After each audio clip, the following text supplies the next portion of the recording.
Well, welcome to Australia, guys. It's cold this morning, hot one day, cold the next.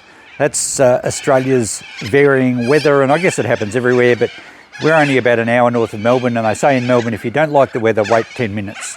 The birds are out again this morning, and I'm going to try and get some more work done around here. It's Chris, the ultimate recycler, if I didn't say that, and welcome to the channel, welcome back to the channel, and I'm glad you guys are all enjoying these varied videos I'm doing now, just bits of everything, trying to get stuff processed, trying to make some sense out of all my clutter.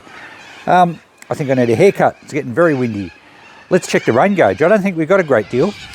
Okay, these birds are driving me crazy. It's only about this time in the morning.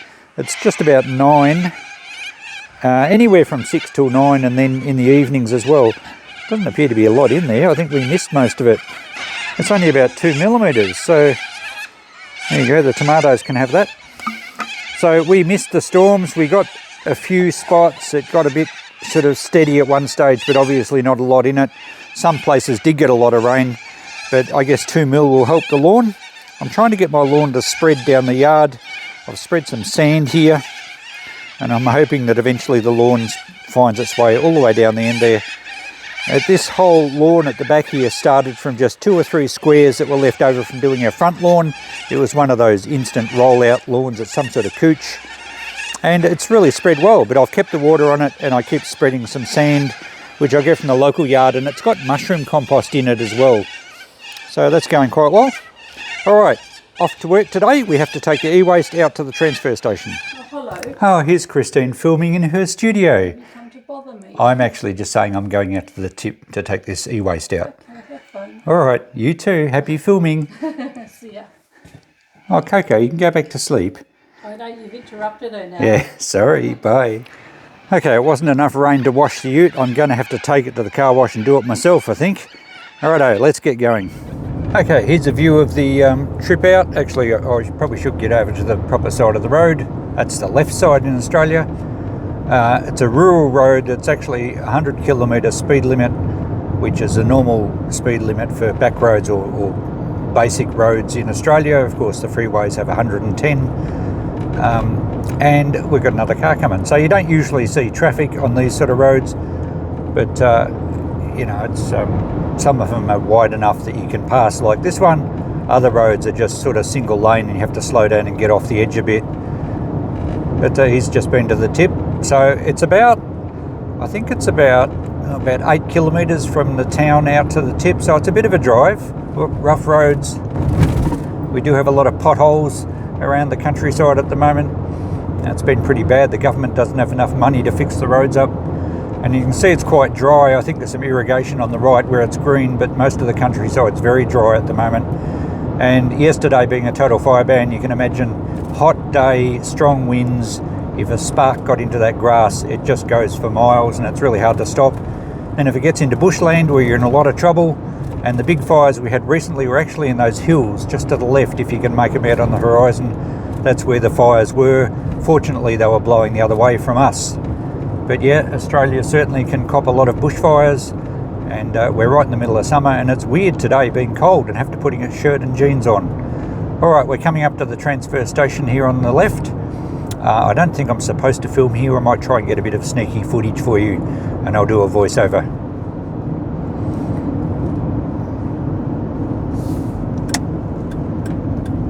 And as we pull in the gate, the first shed here is where the e-waste goes. These are the e-waste crates that I refer to quite often. They get emptied, I don't know, around about once a month maybe. The truck must be nearly due because they're all pretty much full, even though they're not very well stacked. And this is where I bring the stuff that I don't want, but I'm not allowed to take stuff out of these crates, as I mentioned later. So at least they're trying to recycle it, and a Melbourne company does pick them up and take them away, and hopefully they process them responsibly. The rest of the tip area, there's a high section up here where people dump their rubbish into big hoppers. There's skips for cardboard recycling, and green waste, branches and things, and plastic bottles or glass bottles. And this is a new development. Only a couple of years ago they must have got a grant for a tip shop, and the theory's good. It's just a shame that the local guy that runs the transfer station, well, he only works a few half days a week, and he's flat out with people coming in you know, obviously charging, and they've got an area for mattresses and things, and he never gets over here to sort it out. And I think, unfortunately, it just is left. People that bring stuff out just drop it off, and then it's sort of, no one really cares for it. No one's there to keep it neat and organised. As you can see, there's spiders everywhere. Inside the shed is a lot of furniture. Some of it's not much good, but at least they're trying to save it.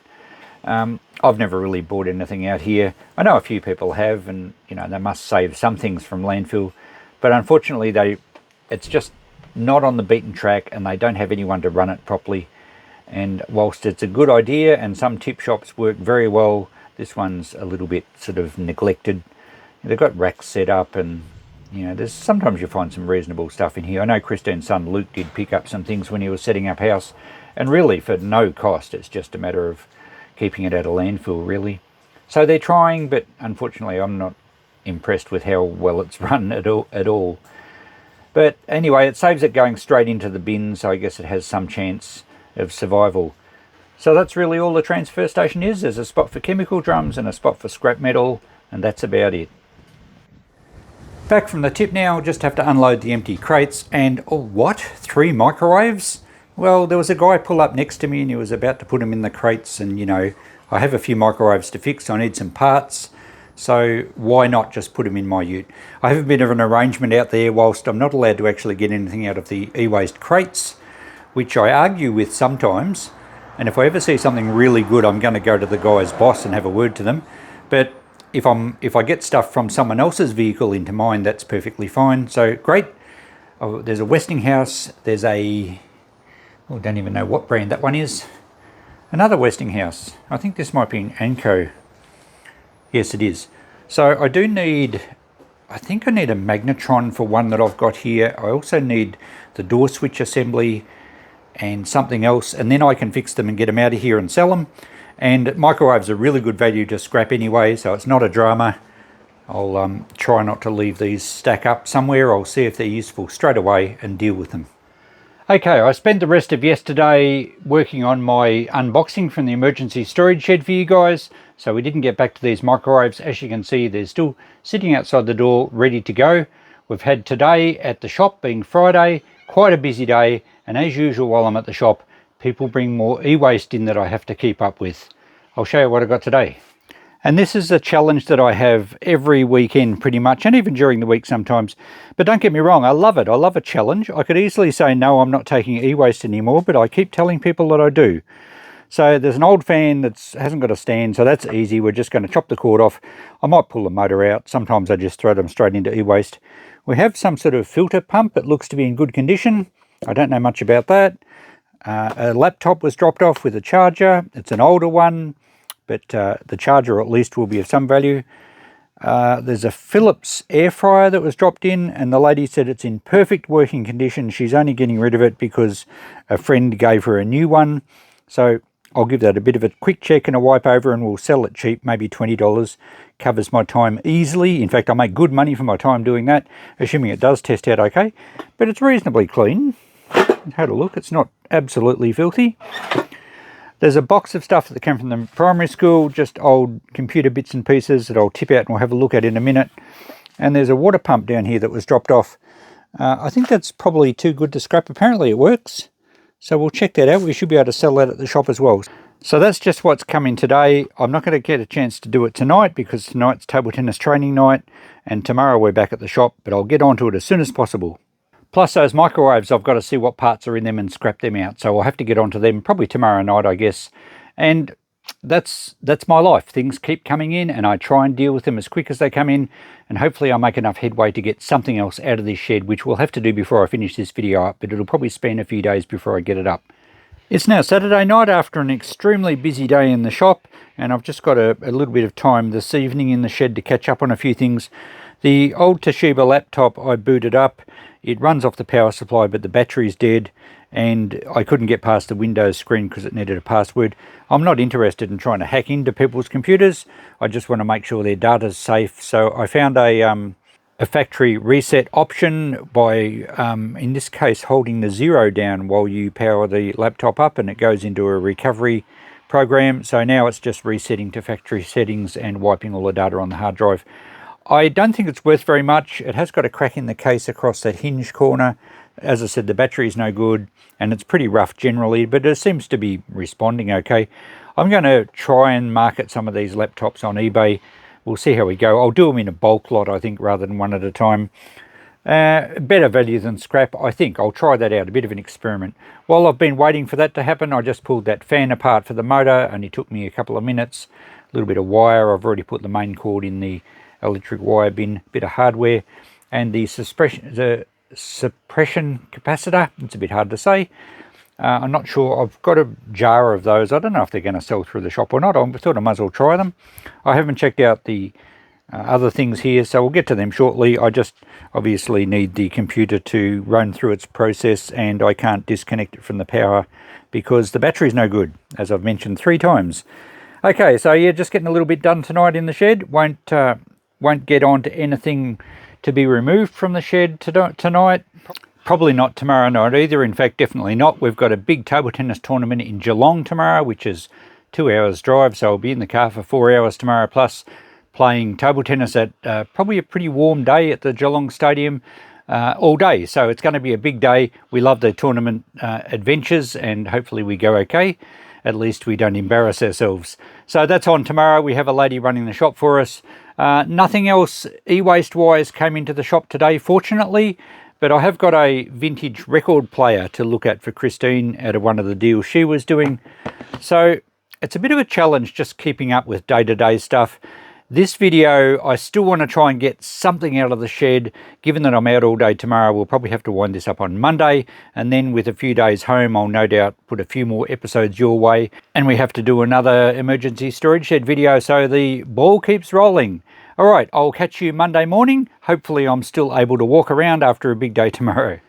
Well, happy Monday to you guys. It's time to get back into the shed and get this video finished up and get a few more things processed and get something out of the shed.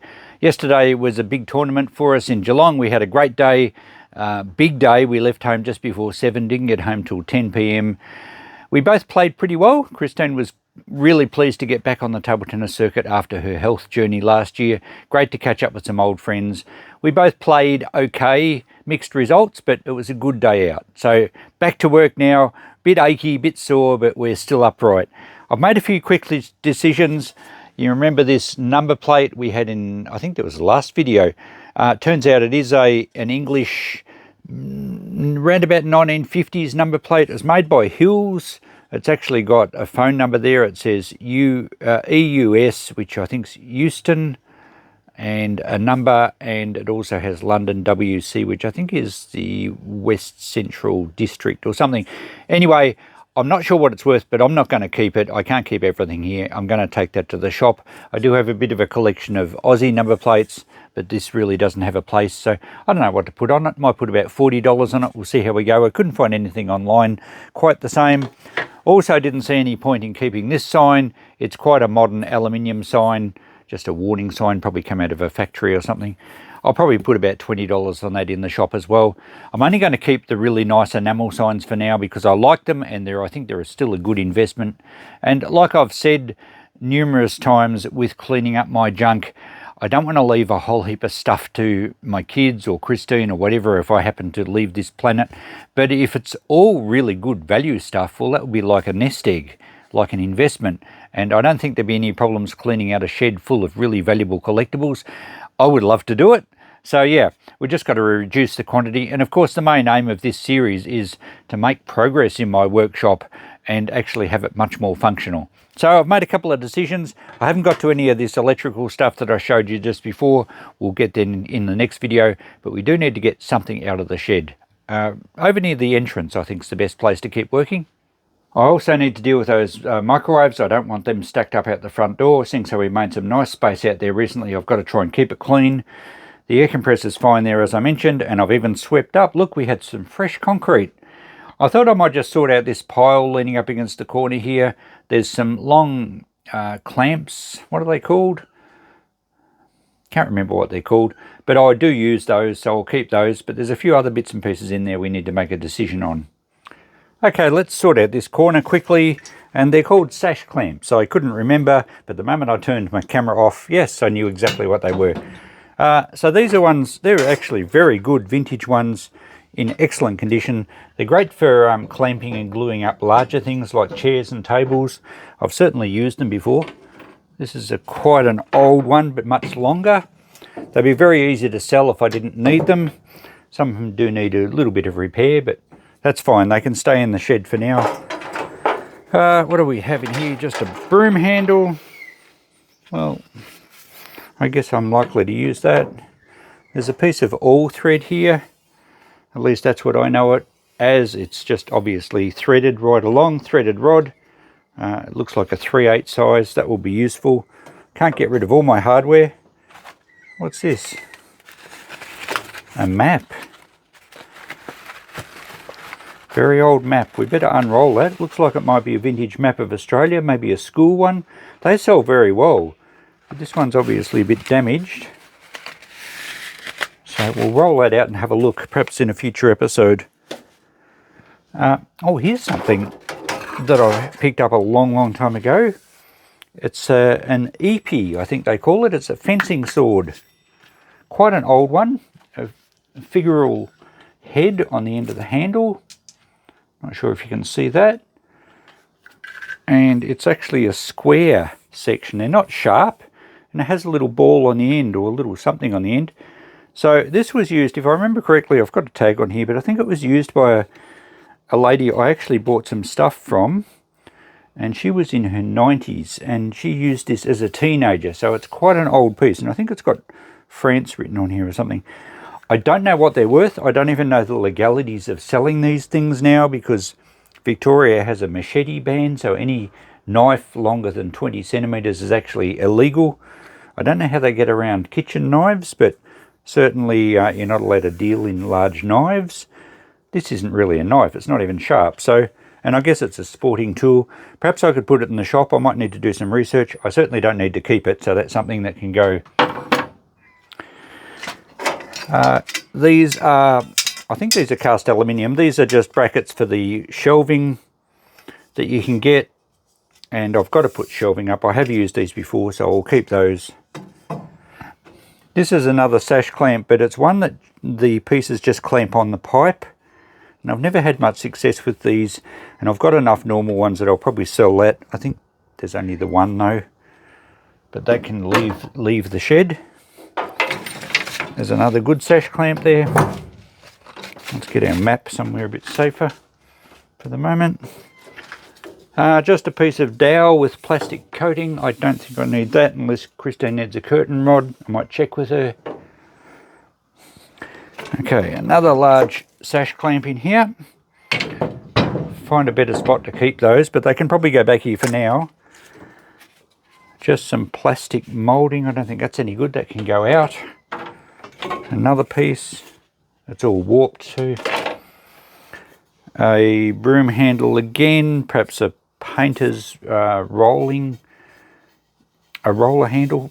I'll put that with the other broom handle. Still might be useful. Just a piece of galvanized steel can go in the scrap bin. Oh, we have a light up here.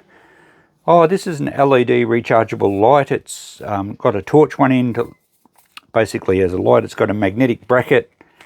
I think that comes off. Yeah, so that can stick to steel and you can clip your lamp in there. But I kept it thinking it might be handy near the entranceway, but I've never used it, so it can go to the shop. I have to find a charger for it. Now, another longer piece of shelving bracket. Some fire extinguishers down here. Obviously they're, hopefully, I won't ever have to use them, but it's fully charged still, but it's good to have them in the shed, so I'll obviously need to put them somewhere accessible. And some tyre levers. Well, one tyre lever, a piece of pipe that possibly is brass. Maybe not. No, they can just go in the steel.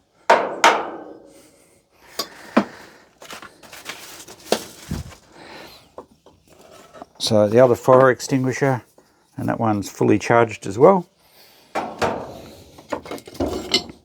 A piece of wood, nothing special. Got my firewood pile. there's some big plates down here. They're aluminium plates, very thick. They may be certainly handy for fabricating. Once I get my lathe set up, I might be needing to do something with aluminium, and it's pretty hard to find this sort of stuff, and it would be very expensive to buy. If you needed it, there's a couple more. So for the amount of space they take up, I might hang on to those for now.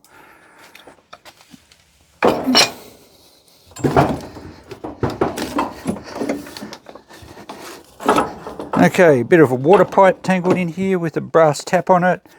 Well, the tap will certainly sell.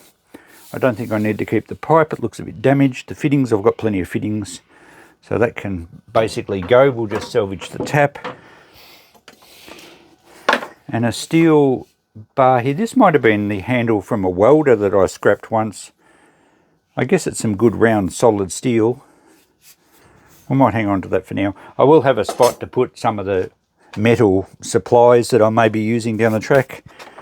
So that's all from this corner. Hang on, what's here? A bit of orange conduit. I don't think I need that. It's got some holes drilled in it. That can go out. Right, cleaned up this area. I can sweep this out. I'll put the sash clamps back, and we pretty well have a clean walkway on this side. Very cluttered this side. We'll get to that another day, but at least we've made some progress here again. Beauty. So I guess this is the format for the channel now. We're basically just forging ahead, making sense out of my shed. I'll take you with me wherever I go. It'll be like a day in the life of the Ultimate Recycler every day that I have time to film. Sometimes videos will be like this one, where I've stitched a few little bits over a few days together, because obviously weekends we work, and some weeks we have to go various places and I can't film. But I'll try and get the progress recorded. Hopefully you guys enjoy it. I'm happy to be led by your suggestions. As you've seen, I'm kind of starting the shed cleanup in the front door. Maybe we should get rid of this pile next to me, and maybe we could even cut part of that door away to allow better access into the shed. But of course, the workshop work table where I do most of my repairs and stuff is still very cluttered. So maybe I should switch and clean that up first. What do you reckon? I'm happy to hear your feedback. Hope you're enjoying the series. We will catch you in the next video. Bye for now.